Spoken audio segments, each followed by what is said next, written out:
এখনো আমি অনুরোধ করব শিক্ষা উপদেষ্টা ডক্টর আবরার, উনি নিজেও একজন বিশ্ববিদ্যালয়ের শিক্ষক, ইমিডিয়েট এখনই আলাপ করেন। এই যে ডক্টর রইচুদ্দিন সাহেব তো চমৎকার বলেছে যে আমাদের সঙ্গে কথা বলুন, এবং এই দাবিগুলো তো খুবই ন্যায্য।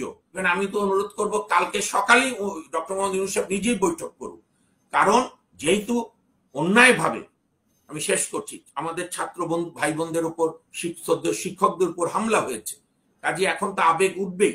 আমরা তো ফ্যাসিবাদের কোন স্টাইল চাই না, কেন হামলা করবে? গতকাল যে পুলিশ হামলা করেছে আমি এটা তীব্র নিন্দা করি।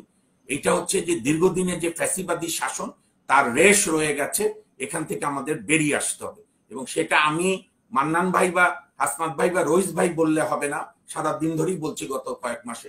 আমি হচ্ছি সেই বিশ্ববিদ্যালয়ের ছাত্র যে রাজশাহী বিশ্ববিদ্যালয়ে 1969 মহান গণঅভ্যুত্থানের সময় পাকিস্তানি সামরিক বাহিনী যখন রাজশাহী বিশ্ববিদ্যালয়ের ছাত্রদেরকে, শিক্ষকদেরকে আহত করার জন্য বা হত্যা করার জন্য এগুচ্ছিল, তখন বাংলাদেশের ইতিহাসে প্রথম, বা তদানীন্তন পাকিস্তানের ইতিহাসে প্রথম শিক্ষক প্রক্টর, মাত্র 3-4 বছর আগে বাইরে থেকে ডিগ্রি নিয়ে কেমিস্ট্রিতে ডক্টরেট করে ফিরেছিলেন, সেই ডক্টর শামসুজ্জোহা বুক চিতিয়ে পুলিশ এবং আর্মিকে বলেছিল, তদানীন্তন পাকিস্তানি বর্বর আর্মিদের, যে আমি আমার ছাত্রদের বলছি ওরা বিশ্ববিদ্যালয়ের ভেতরেই থাকবে, আপনারা দয়া করে এখানে কোনো হামলা করবেন না, হানাহানি করবেন না।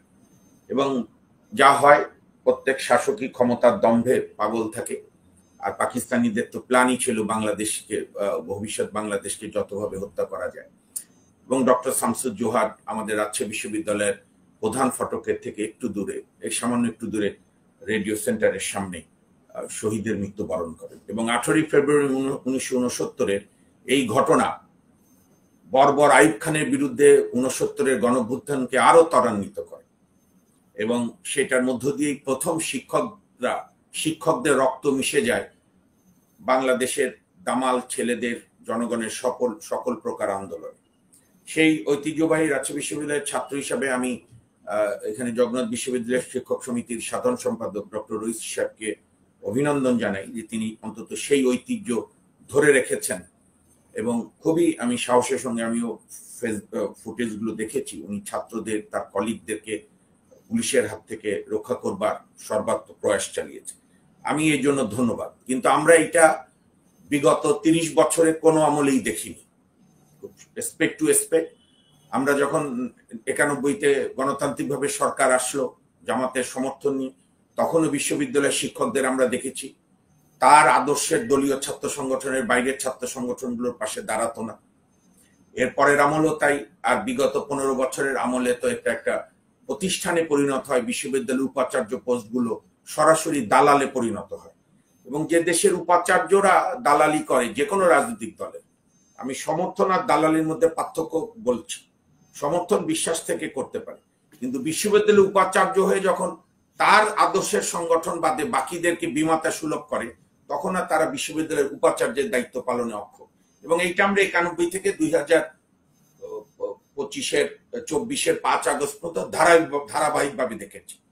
বড় 3টি দল, বিএনপি, আওয়ামী লীগ এবং আরেকটি দল, সংগঠিত দল জামাত ইসলামের, যারাই ভিসি নির্বাচিত হয়েছে 3টি দল থেকে বিভিন্ন সময়, তারা দলীয় রাজনীতির উপরে উঠতে পারেনি। এটা হচ্ছে সবচেয়ে দুর্ভাগ্য। এখন আসেন যে জগন্নাথ বিশ্ববিদ্যালয়ের ছাত্রদের, শিক্ষকদের দাবি, আমি এটাকে অত্যন্ত যৌক্তিক মনে করি, অ্যাজ একজন নাগরিক হিসেবে, আইনজীবী হিসেবে। এবং আমি মনে করি, আমি জানি না বর্তমান অন্তর্বর্তী সরকারের কি স্ট্র্যাটেজি, কারণ এই দাবিগুলোর সঙ্গে তো মৌলিক কোনো পরিবর্তনের প্রয়োজন নেই। এটাই যেটা দরকার, একটু রাষ্ট্র, মানে দেশপ্রেমিক সরকার হিসাবে একটা বৈশিষ্ট্য, নাগরিকদের সঙ্গে সম্পর্ক স্থাপন, আলোচনায় বসা। এবং আমি তো মনে করি যে মাহফুজ আলম আমাদের তরুণ উপদেষ্টা, আন্দোলন ও সংগ্রামী ছিল, আমি এনাদের প্রত্যেককে অত্যন্ত সম্মান করি, ভালোবাসি তো বটেই, কিন্তু সম্মানও করি যে তারা একটা অচল অবস্থা ভেঙেছিল। তো সেইখান থেকে মাহফুজ আলম সাহেবের হয়তো ব্যক্তিগতভাবে অভিমান লেগেছে যে আমি স্বেচ্ছায় এসেছি। আমাদের জামাত ইসলামের নেতা এবং শিক্ষক, একজন সদ্য শিক্ষক যেটা বললেন, জর্জ বুশ, অরবিন্দ কেজরিওয়াল বা আরো অনেক নেতাদের, তো এটা তো উন্নত গণতন্ত্রের, উন্নত রাজনীতির বৈশিষ্ট্য। আমাদের তো এখন, হাসনাত ভাই জানেন কিনা, আমি কিছু অসঙ্গতির বিরুদ্ধে কথা বলেছিলাম বলে বিএনপি পন্থী আইনজীবীদের একটা অংশ এসে আমার রুমে হামলা করে আমার রুমের নেম প্লেট ভেঙেছে। কেউই তো আমরা গণতান্ত্রিক আচরণ করছি না, সর্বত্রই তো অসহ্য। এবং আপনার দালালির বাজারও তো দালালির স্থায়িত্ব নাই। কখনো হাসনাত ভাই আমাকে, বা দেখবেন মান্নান সাহেব তো জামাত ইসলামী করেন, সেটা ঠিক আছে, রাজনৈতিক অধিকার, কিন্তু আমাকে কেউ কখনো বলবে এখন আওয়ামী লীগের দালাল, 2 মিনিট পর বলবে এনসিপির দালাল, চতুর্থবার বলবে জামাত ইসলামের দালাল, বিএনপির দালাল। আমরা একটা অস্থিরতার মধ্যে আছি, কেউ কোনো সেন্সে কাজ করছি না। আর আমার আরেকটা অনুরোধ ডক্টর রইচুদ্দিন সাহেবের প্রতি, অত্যন্ত শ্রদ্ধ শিক্ষক, এই আন্দোলনের পর 5ই আগস্টের পর আরেকটা টার্ম আমরা, আরেকটা ফেনোমেন আমরা দেখলাম, যে বিভিন্ন দায়িত্বে পালনরত মানুষের বাড়িঘরের পরে যাওয়া। এখানে তো উচিত ছিল, যদি আপনি প্রধান উপদেষ্টার দপ্তর ঘেরাও করতে চান, এত আরামের দরকার কি? আপনি এই যে আমাদের বিজয় সরণির ওখানে যে প্রধান উপদেষ্টার দপ্তর, সেটা ঘেরাও করেন। অথবা ডক্টর রইচুদ্দিন সাহেবই বলল যে শিক্ষা মন্ত্রণালয়ের সঙ্গে আলাপ না করে এসছে, আপনি সচিবালয় ঘেরাও করেন। আর আমি আজকে এই যে যার যেখানে বাসা, ধরেন 90-এর দশকে যে অনেক বড় বড় আন্দোলন, কিন্তু ওনারা হয়তো বলবে যে এনসিপি তো করেছে, এনসিপি কে তো কিছু এনসিপি একটা ভুল করলে, আর আপনি এই যে আমাদের সরকার তো সেই দাবি মেনে নিয়েছে, কিন্তু ওরা তো করছে 2 দিন থেকে, ওদের সাথে তো আমার কথাটা শোনেন না, এনসিপি করলে সেটাও ঠিক হয়নি। একজন করেছে দেখে আমি করব, এই যে আপনি একে অপরের দোষারোপের রাজনীতি করছেন, তাহলে আপনি নতুন রাজনীতি করছেন কোথায়? নতুন বন্দোবস্ত কোথায়? আপনি, আমরা যখন, আমাদের পূর্বসূরীরা যখন বিভিন্ন আন্দোলন করেছে, কই কেউ তো বিএনপির আমলে আন্দোলন হয়নি? 91 থেকে 96 আওয়ামী লীগ জামাত ইসলাম মানে কৌশলগত ঐক্য করে তত্ত্বাবধায়কের জন্য আন্দোলন করেনি? তো একবারও বেগম জিয়ার মনির রোডের বাসভবন ঘেরাও করতে গেছিল? আমার প্রশ্ন সেইটা না। এখনো আমি অনুরোধ করব শিক্ষা উপদেষ্টা ডক্টর আবরার, উনি নিজেও একজন বিশ্ববিদ্যালয়ের শিক্ষক, ইমিডিয়েট এখনই আলাপ করেন। এই যে ডক্টর রইচুদ্দিন সাহেব তো চমৎকার বলেছে যে আমাদের সঙ্গে কথা বলুন, এবং এই দাবিগুলো তো খুবই ন্যায্য। 2005-এ শোনেন, জগন্নাথ বিশ্ববিদ্যালয়ে, আগে যেটা জগন্নাথ কলেজ, এটা আমার খুব স্মৃতিবাহী, কারণ আমার স্কুল হচ্ছে ঢাকা কলেজিয়েট স্কুল, রইচুদ্দিন সাহেব চিনবে। কলেজ হচ্ছে কবি নজরুল গভর্নমেন্ট কলেজ, ঠিক উল্টা দিকে হচ্ছে জগন্নাথ বিশ্ব কলেজ ছিল। আমরা ঠাট্টা করে বলতাম জগাবাবুর পাঠশালা, এবং তখন থেকে অনেক বড় কলেজ, প্রচুর ছাত্রছাত্রী ছিল। সেইটাকে বিশ্ববিদ্যালয়ে রূপান্তরিত হয়েছে আইনের মাধ্যমে, অত্যন্ত। হ্যাঁ, আমি বলছি তো, সুতরাং এই দাবিগুলো ন্যায্য।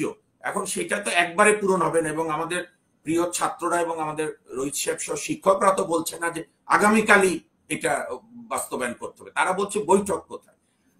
আর সরকারেরও এই আওয়ামী, বিএনপি, জামাত সহ, গত জাতীয় পার্টি সহ গত 54 বছরে যে রাষ্ট্র পরিচালনার স্টাইল হয়েছে, যে আন্দোলনের কাছে আমি মাথা নত করব না, তাহলে আমার সরকারের শক্তি কমে গেল, এই মানসিকতা আমরা সব আমলে দেখেছি।